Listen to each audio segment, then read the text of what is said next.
Добрый день, мои дорогие друзья! Вы на канале Астрология доступна каждому. Меня зовут Оксана Семенович, я автор, ведущий этого канала и ведический астролог. И сегодня у нас с вами видео-прогноз для тельцов на февраль 2026 года.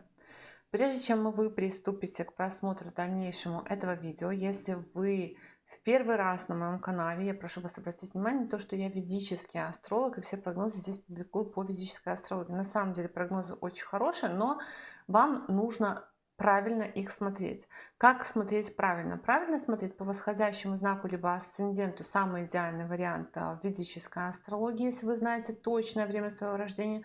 Если вы не знаете точное время своего рождения, то лучше всего тоже по ведической астрологии, по знаку зодиака Луны.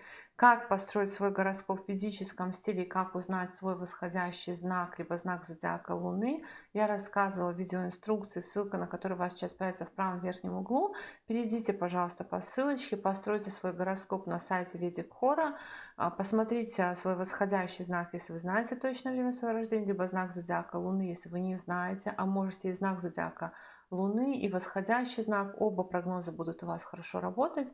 И в таком случае, вот когда вы все узнали, смотрите для соответствующего знака. Еще под каждым видео просчитаны даты, в которых Солнце по ведической астрологии было в тех или иных знаках. Но по Солнцу немножко хуже прогнозы работают, все равно так или иначе. Лучше всего смотреть по восходящему знаку, либо по знаку зодиака Луны.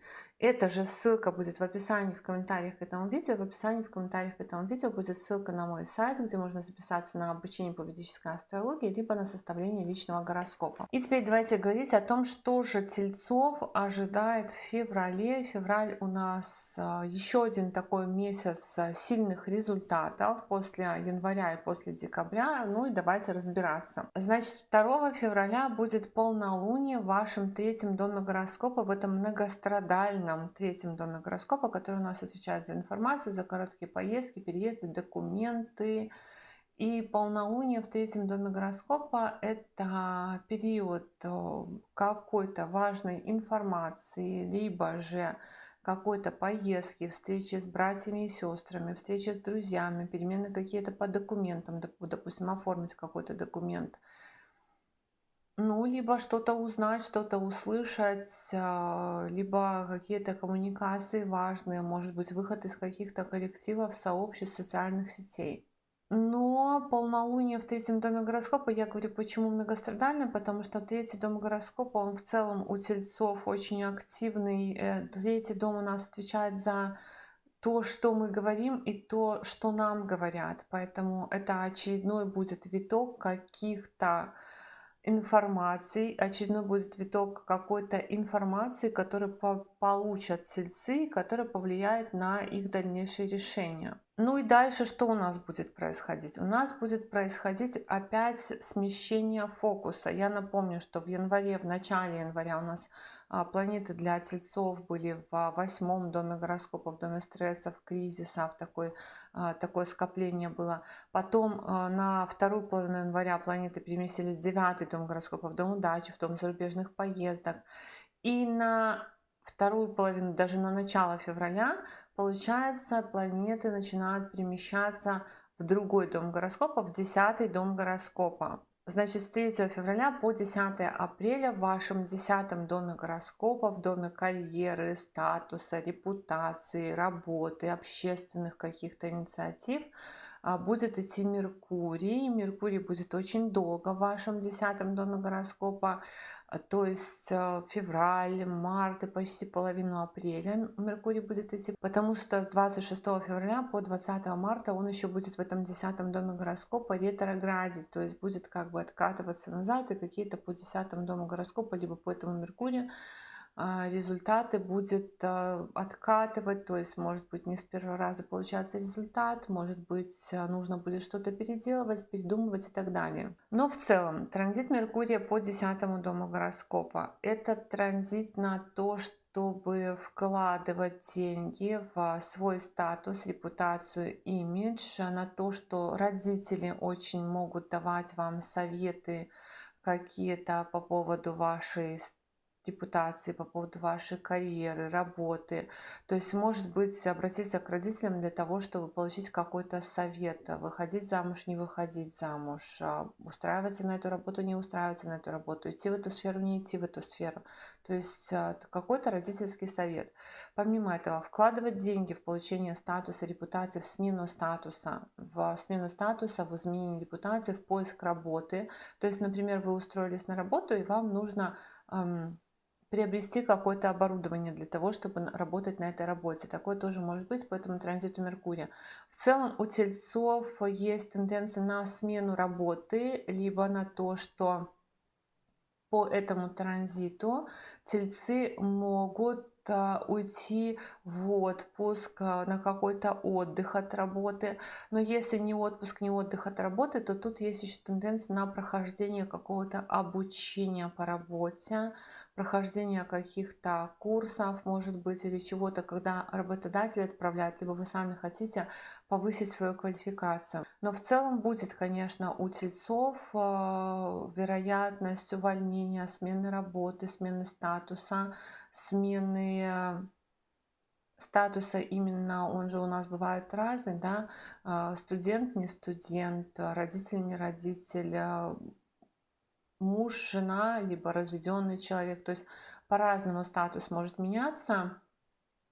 И у каждого своя история, но в целом такое. В целом тельцы приближаются к вопросам, которые для них, может быть, созревали несколько месяцев, и сейчас выходят на первый план. Помимо этого, Меркурий в целом планета информации, коммуникации по 10-му дому гороскопа может давать желание поискать работу, что-то такое сделать, может быть, какие-то достижения в работе, продемонстрировать, много говорить по работе, либо много говорить о работе, либо о своем статусе, либо быть таким представителем, курьером своей компании. То есть какая-то активность Меркурий надолго. Но это все очень сильно у нас влияет еще на 4-й дом гороскопа, поэтому активно может быть не только в 10-м доме активной перемены, но и в 4-м доме, в доме места недвижимости, в доме недвижимости, транспорта, мамы, внутреннего ощущения счастья, там тоже могут происходить какие-то перемены, когда у нас планеты будут туда-сюда, вот по этому 10-му дому гороскопа идти. Ну и поскольку будет период ретроградности Меркурия в 10-м доме гороскопа, то, конечно, могут быть и откаты в принятых решениях. То есть вы решили выходить на работу, либо решили увольняться, передумали, ждете, а потом опять решили все-таки нет, не буду терпеть, нет, все-таки хочу на эту работу. И все в таком роде. Пошли на учебу, не хочу потом на эту учебу, пошли опять на какую-то учебу. Кстати, еще забыла сказать, что у детей тоже может быть смена какого-то статуса, поэтому дети могут там школу менять, детский сад менять и что-то в этом роде. С 5 февраля по 1 марта Венера будет идти по вашему 10-му дому гороскопа. И Венера, мы помним, что это главная планета для тельцов, планета управитель всего вашего гороскопа. И поэтому она показывает фокус направленности вашей, тоже подтверждает, что вы в этот период получаете статус, либо вы в этот период ищете работу, меняете работу, оформляете, может быть, визы, оформляете какие-то разрешения, какие-то документы. То есть вся ваша деятельность связана с общественным чем-то, с общественной реализацией, либо подтверждением вашего какого-то статуса. Помимо этого, это транзит на то, что может быть необходимость поступить на время на какую-то службу, на какую-то волонтерскую, либо какую-то службу такого порядка. То есть если вы даже в госорганах не работаете, то, может быть, вы там где-то можете пойти помогать или что-то в этом роде. Транзит на исправление ошибок в работе, на то, что кто-то может вам указывать на ошибки в работе, либо кто-то может вмешиваться в вашу работу. Но в целом Венера создает благоприятную комбинацию в 10-м доме гороскопа. Помимо этого еще эта Венера говорит о том, что могут быть фотосессии, видеосъемки по работе, какое-то украшательство места рабочего, может быть перестановка, может быть цветы высаживать, и все в таком духе. И еще 10-й дом, дом статуса, Венера, планета транспорта, поэтому получать официальную регистрацию, какую-то регистрировать автомобиль, тоже такое может быть. С 13 февраля по 14 марта туда же в 10-й дом гороскопа переходит Солнце. Солнце проясняет что-то, связанное с работой, со статусом, с репутацией, с карьерой. Если вы будете искать работу, то транзит Солнца по 10-му дому гороскопа – это очень классный транзит на то, чтобы найти новую работу. Поэтому не откладывайте в долгий ящик, делайте упор именно на этот период. Транзит Солнца по 10-му дому гороскопа очень хороший для того, чтобы найти работу, получить статус, и все в таком духе, то, что связано с получением статуса. Помимо этого, здесь еще есть тенденция на то, чтобы получать официальный статус, опять же, как вот по Венере было по транспорту, регистрировать где-то недвижимость, транспорт, и еще, может быть, арендовать какое-то жилье, арендовать какой-то автомобиль, а еще проживать какое-то время в гостях, может быть, точно так же поехать куда-то, где-то пожить. И может быть такое, что вы дом переносите на работу, то есть ночуете на работе, условно, либо машину отдаете для того, чтобы она как-то использовалась в работе.